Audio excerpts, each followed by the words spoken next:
You know the devil is behind something when he uses absolutes. So if you see in culture where they say things like, all women are this, or all men are that, or all such and such is this, or every guy only likes a girl who does this, or every girl only likes a guy who does this, that's an absolute. That is the enemy trying to warp your mind into believing something that is going to work against you and go against what you really want.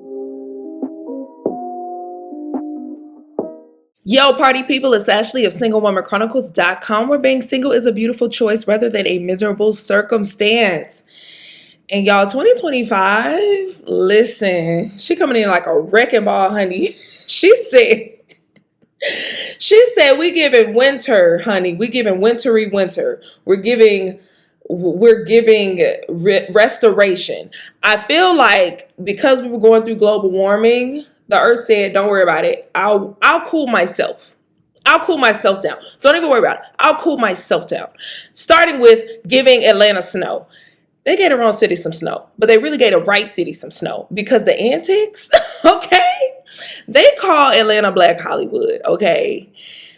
But it's a reason why. And y'all saw it, how we lit up y'all timelines over the past weekend, okay? We was outside. I mean, they was outside because I was inside because I don't do the cold. I did reenact the J-Lo, All I Have. I wanted to redo it so y'all could see more snow, but people had started coming outside and interrupting my flow.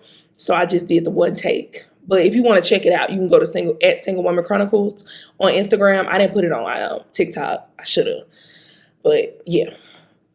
But today I just wanted to do a lighter topic because I'm not in a deep mood. I'm sleepy. And so I'm like, what is something light I can talk about that be annoying me? Because in my mind, I be going on rants and I don't be telling nobody. So I'm going to tell y'all. So I wanted to talk about how social media continues to ruin dating. And I thought about this idea because this young lady, okay, let me be honest. So I had a conversation last week and someone had an opinion or someone saw a social media post that basically said that women are better off alone. Like they do better when they're by themselves than men, like with a man. And so my response to that was, I disagree because you can't say that as a definite because some people, periods, women included, fare better in relationships. Like some people do better in relationships. Some people do better single. Like you can't say for sure because what if there was a woman who, because I've seen women say, this man, he helped me, he picked me up, he supported me, he did X, Y, and Z. And, without him, I couldn't have quit my full-time job. He supported me in my dreams, et cetera, et cetera. There are still men out there who do that kind of stuff. But, I was like, I don't agree with that. But she was like, well, I think so. And I'm like, here's the thing about me. I'm all about being alone, healing, and being self-sufficient. But at the same time, baby, I want to get married. I want to get married. I don't want to do it all alone. I have to right now because I'm single, but I don't want to. So I never want women to be in the mindset of they will do better without a man. I do not believe that because that puts you in a mindset of, oh, I don't need a man culture. And you'll constantly push men away, even the good ones. So I never want people to feel like, or women to feel like that. I want you to heal. I want you to be self-sufficient. As I stated, I want you to be okay being by yourself. I want you to do your solo dates. I want you to do all of that stuff. But if a relationship is what you want, I still want your heart to be open to receive it when it comes. And thinking there's no use for a man in your life it's going to push you further away from what you actually want. So I never like that type of rhetoric. Like, I always be trying not to get deep or talk about God, but I'm such a woman of God. I'm such a faithful woman. I'm such a, I just love me some Jesus. So it just always puts me in a mind state of like, the devil is behind something when he uses absolutes. So if you see in culture where they say things like, all women are this, or all men are that, or all such and such is this, or every guy only likes a girl who does this, or every girl only likes a guy who does this. That's an absolute. That is the enemy trying to warp your mind into believing something that is going to work against you and go against what you really want. The enemy comes to kill, steal, and destroy, baby. So he is trying to kill your dreams and hopes of having a relationship, steal your hope and your joy, and destroy any chance you have at being in a happy, healthy relationship, because the enemy hates marriage. He hates us to be together, because if you want to go, I forgot the name of that scripture. Like, what does that scripture say? I would Google it, but I don't feel like it. But it basically says that, like, one person can do such and such, but two people can wipe out a whole whatever. But y'all know what I'm saying. Like, kind of like the saying, if you want to go fast, go along. If you want to go far, go together. It's the same thing. So you must understand the tricks of the enemy. Like, when you hear that kind of rhetoric, just be like, la la la la la la la la. Don't even listen. So that's how I came up with this idea to even talk about this. But y'all, social media continues to ruin dating. So thing number one, dating coaches. So there's this dating coach. Her name is Ashley Dalton. And when I first saw Ashley, I was like, oh, she's pretty. I did not know she was 61. She looks amazing. I feel like her coaching I don't think her coaching is bad. But I think it can be dangerous for someone who lacks self-worth. The reason I say that is because if you already don't find yourself valuable when you look in the mirror, and you feel like accepting yourself isn't good enough, and you feel like you need to fix yourself, and you go seek a coach to be a better version of yourself physically, and you're basing this off the validation of other people, that can be dangerous. Because one, what if you don't reach your goals, right? What if you don't do all the things she said? Then you're going to feel worthless. Or two, what if you do all those things and something happens and you can no longer hold that up? Then what? Or what if you do all those things and you still single and you still don't get the results you want? Then what? You still got to accept yourself.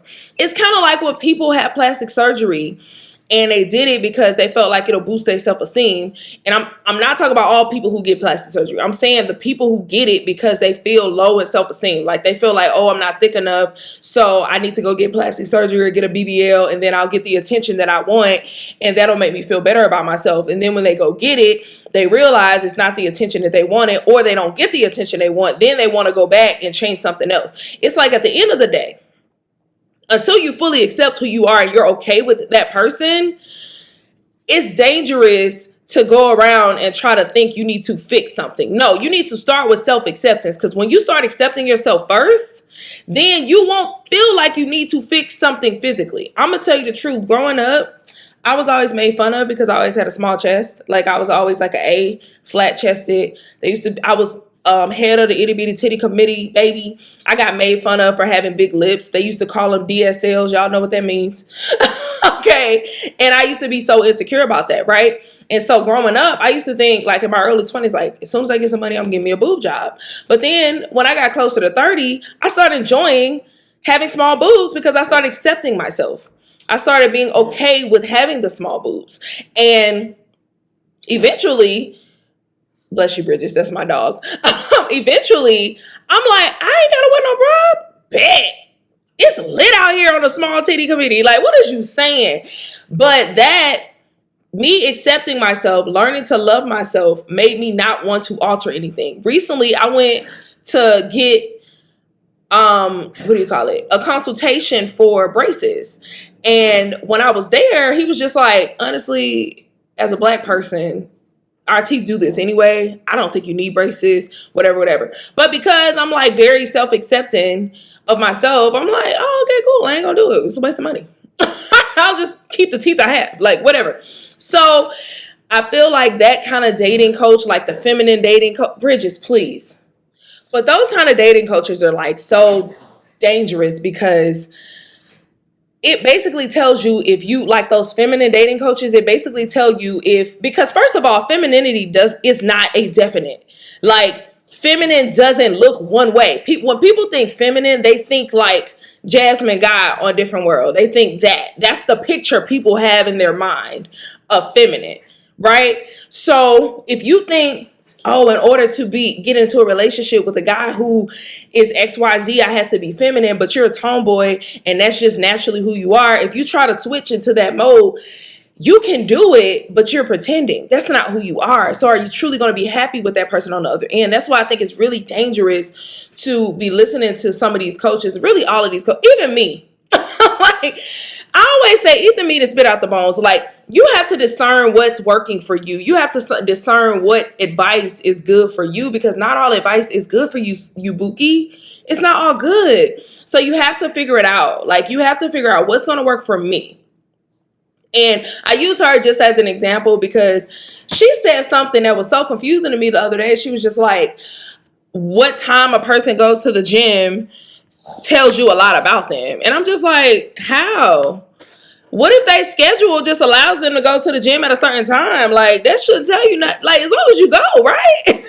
So it's just dangerous. And people are going to say these things because they want to sound experts. The psychology of selling is you sound like an expert to convince people to buy into what you have to say, even if they're not saying anything. So always remember that, okay? Because, baby, I have a background in marketing. I have a degree in marketing, and I do that. I work in that. So I understand that. So just understand the psychology of selling. That's why they be saying this crazy stuff, even if it's true or not, they're going to say it. So always look for the truth in it. But again, these dating coaches be kind of ruining dating for folks because you be feeling like something's wrong with you when there's nothing wrong with you, because being who you are, you should want to date someone who totally wants who you are authentically. Because I know back in the day, I used to want a guy who liked me when I was like at my cutest and stuff. But then I realized, like, girl, you don't be dressing up like that. You rarely wear makeup. You dress up when you go out. But at home, you be looking like a crazy person. Like, why would you want that? You should want someone who wants you even at your worst, right? And that's how I date now. I want you to want me at my worst. I want you to want me when I look crazy. I want you to approach me at the grocery store when I look homeless. Like, that's what I want, okay? The second thing I feel like that is ruining dating is this whole balloon popping phenomenon at 20 versus 1. Like, I can't even bring myself to watch that stuff. I don't even watch dating shows anymore, to be honest. Like, I used to love dating shows. I used to love Married at First Sight. I haven't watched Married at First Sight since Chris was on it. Amen. Chris and Paige. I can't watch. Congratulations, Paige, because I think she's engaged. She deserves it. But I ain't watched Married at First Sight since they did my girl Paige like that, even though she kind of did herself like that. But whatever. Okay. And I used to watch Love is Blind. Don't watch that. I used to watch The Ultimatum. Don't watch that. It's just like this stuff. You don't think it's affecting how you see dating, but it is. The more that goes into your eye and your ear gates, the more it shapes what you think about a thing. So if you're constantly hearing or seeing that, oh my God, dating sucks. Oh my God, all these men act like this. Oh my God, dude's gonna cheat on you. Oh my God, 20 versus 1, I look like her. They're gonna pop the balloon on me. Nobody wants me. Like, it develops a mindset or a talk track in your brain that makes you believe that you are unworthy. So you have to watch how much you're consuming and the stuff that you're consuming, because and the balloon popping stuff, and I can only go, I've never watched a full episode. I will never. And I've only gone off like in the earlier days before it became like super popular, because at this point it's kind of dying out, but like I don't watch the full videos, but from what I've seen, it's just like women and men be popping the balloons over the dumbest stuff. It be the dumbest stuff. And then you get into conversations like, oh, she said she a boss chick, or like a girl can come out and be like, yeah, I work as a director in a company, and they popping balloons. Oh yeah, I don't like women who think they the boss. That means they don't like leaders. What are you saying? And that'll make you believe because you're in a director position that you can't get a dude because men don't like women who are leaders. Like, it be the dumbest stuff, y'all. Like, it really be the dumbest stuff in the world. And I just be so confused. And it really be making your mind believe things that are not true. It's really ruining it for us. What else, child? Oh, and I posted something on my story today. And dude was incredible. He said it so well. But basically, he stitched the guy. And the guy was like, I feel like you can't fully lock in on your goals if you're dating or in a relationship. You can only do that while you're single. And the dude came in, he was like, y'all get on my nerves, because what kind of sense that make? If you date somebody who is just as ambitious as you are, who actually likes you and want to see you win, you can absolutely lock in, because y'all can do it together. What do you think married couples do? What do you think married couples do? You think that people's goals and dreams die when they get into relationships? You think everybody in a relationship has already arrived? No, they haven't. Like, people change their minds. Like, I see so many people in couples, like Tabitha Brown, for example. Her husband, she hadn't arrived when she got married. They were young. Her husband was an officer. Then she got her stardom, went to the top, and she was able to retire her husband. But they both were able to lock in because they had each other's support. I feel like you can lock in even better when you have support. Really successful men will tell you that their wives, a lot of them will tell you that their wives help them to get to where they want to go. This is such a dumb thing to think. It's the same with what I said in the beginning, like people feeling like, oh, as a woman, I'm better off by myself. That is a lie. If you have a person, because I have friends who are married, and I know them, and I see their marriage, and they've been married for like 8 years, 10 years. They passed the 7-year itch, all that stuff like that. And the way they support each other, the support be supporting, right? It's like we hear so many horror stories that we start to believe that relationships are horrible and harder than they have to be. The reason is, people who are in happy relationships are silent. Do you know why they're silent? Because if they told you how happy they were, you're going to tell them they're lying. You're going to tell them, no, you're not. You're not happy. We're all sad. We're all miserable. You're going to tell them they're not happy. So they can't tell you the secrets of happiness, because we're going to run them off Beyonce's internet. Okay? Social media is ruining it, okay, for us all. The last thing I wanted to say, and I feel like it's dying out. I hope it's dying out. I hope we left it in 2024. If we talk about the 50-50 conversation one more time, I'm going to scream. I'm going to scream at the top of my lungs.